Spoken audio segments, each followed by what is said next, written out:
Halo, assalamualaikum warahmatullahi wabarakatuh. Selamat pagi anak-anakku yang baik hatinya.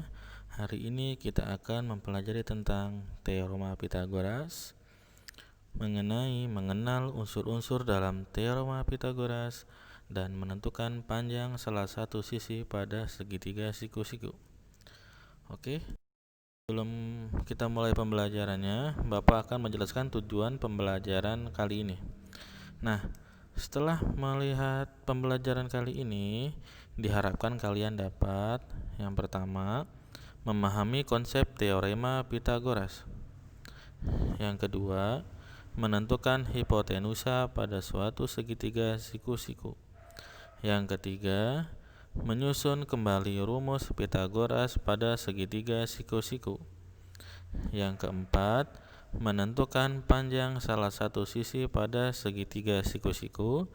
Dan yang terakhir, menyelesaikan masalah yang berkaitan dengan teorema Pitagoras. Apa itu teorema Pitagoras? Teorema Pitagoras adalah teorema yang menunjukkan hubungan panjang pada sisi-sisi segitiga siku-siku. Nah, jadi teorema Pitagoras ini berhubungan dengan segitiga siku-siku ya, Nak. Teorema Pitagoras menyatakan bahwa kuadrat sisi miring suatu segitiga siku-siku sama dengan jumlah kuadrat dari sisi-sisi yang lain. Nah, tahukah kalian, berdasarkan catatan sejarah, orang-orang di peradaban Babilonia, Mesir, India, bahkan Cina kuno ternyata sudah memiliki pemahaman tentang relasi antar sisi-sisi segitiga siku-siku beberapa ribu tahun sebelum Pitagoras lahir. Salah satu buktinya adalah tablet milik peradaban Babilonia. Pada tablet ini tertulis banyak kombinasi 3 angka yang memenuhi syarat teorema Pitagoras atau sekarang yang kita sebut dengan Pythagorean triple.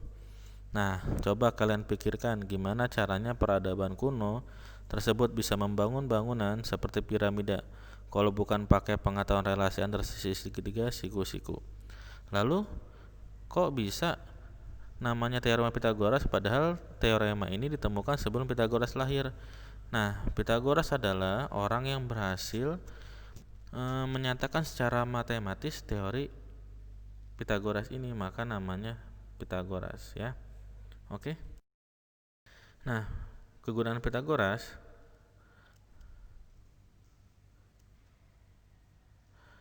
dalam kehidupan sehari-hari diantaranya arsitektur, topografi, dan navigasi. Nah, sekarang kita belajar konsep teorema Pitagoras ya, Nak. Perhatikan segitiga berikut ini ya. Nah, di sini kan ada sisi A, sisi B, sisi C ya. Oke. Sudah diperhatikan? Nah, C ini adalah sisi miring ya, Nak. Nah, sisi miring ini disebut juga hipotenusa. Sisi ini merupakan sisi terpanjang dari segitiga siku-siku. Nah, sedangkan A dan B-nya adalah sisi tegak. Nah, di awal tadi kita sudah tahu ya, teorema Pitagoras itu menyatakan bahwa kuadrat sisi miring sama dengan jumlah kuadrat sisi-sisi yang lainnya. Nah, secara matematis dapat ditulis C kuadrat ya, di sini kan C-nya itu sisi miring ya, sama dengan, nah berarti sisi-sisi yang lainnya adalah A dan B, sehingga C kuadrat sama dengan A kuadrat ditambah B kuadrat ya.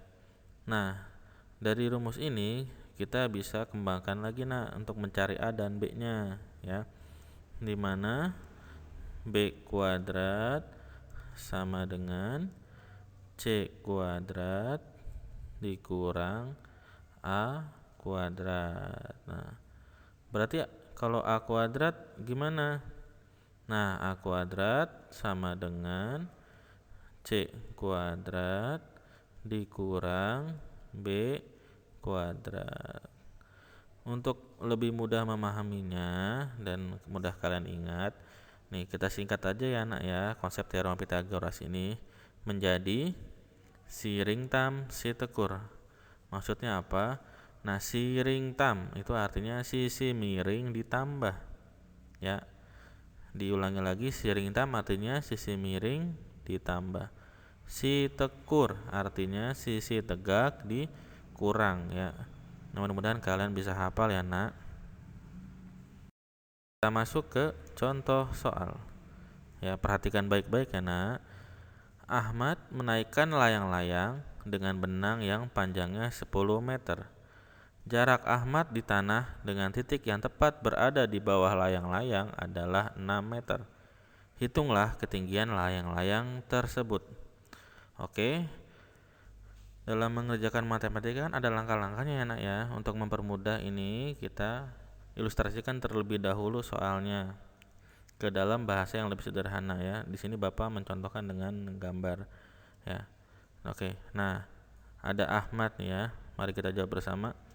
Nah, Ahmad tuh ya sedang bermain layang-layang ya nak. Nah, panjang benang 10 meter. Oke. Kemudian jarak Ahmad di tanah dengan titik yang berada di bawah layang-layang adalah 6 meter. Berapakah ketinggian layang-layangnya? Nah, kalau kita perhatikan membentuk segitiga siku-siku ya anak ya, di mana T atau tinggi layang-layangnya itu adalah sisi tegak. Oke. Tadi gimana konsep Pitagoras? Ingat lagi ya nak. Siring tam si tekur. Sisi miring ditambah, sisi tegak dikurang. Nah, karena tinggi ini segi tegak, maka kita menggunakan si tekur. Sisi tegak dikurang. Sehingga T kuadrat sama dengan 10 kuadrat dikurang 6 kuadrat. Ya.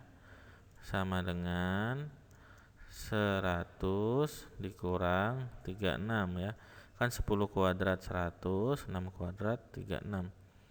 Didapat hasilnya sama dengan 64. Nah, ini kan masih T kuadrat ya anak ya. Nah, kebalikan dari kuadrat atau pangkat 2 itu adalah akar pangkat 2. Sehingga T sama dengan akar pangkat 2 dari 64. Akar pangkat 2 dari 64 adalah 8. Sehingga ketinggian layang-layang yang dimainkan Ahmad adalah 8 meter.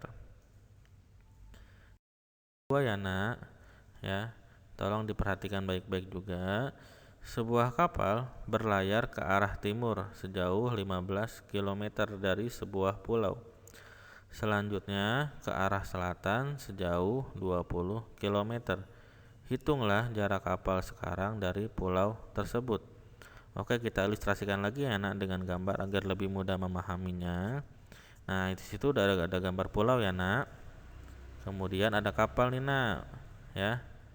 Ya, diperhatikan ada kapal berlayar sejauh 15 km ke arah timur. Nah, jadi 15 km tuh ke arah timur. Kemudian dia bergerak ke arah selatan. Ya nak ya. Sejauh 20 km.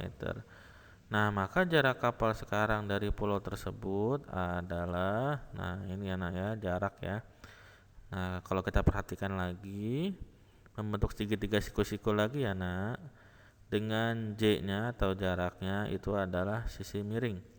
Kita ingat lagi, siring tam si tekur. Sisi miring ditambah, sisi tegak dikurang.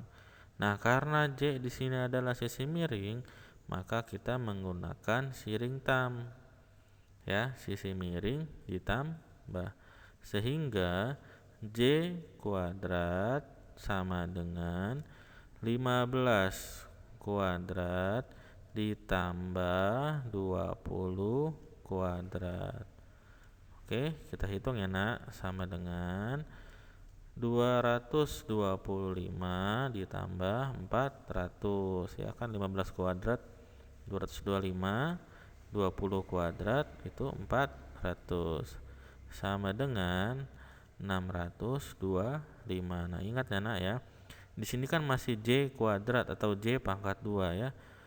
Nah, maka untuk mencari J, kita cari akar dari 625 ya. Karena kebalikan pangkat 2 adalah akar pangkat 2. Sehingga didapatlah 25. Jadi, jarak kapal dari Pulau Sekarang adalah 25 km. Ya. Oke, sekian pembelajaran kita kali ini. Terima kasih, semoga bermanfaat. Sehat selalu ya, Nak. Assalamualaikum warahmatullahi wabarakatuh.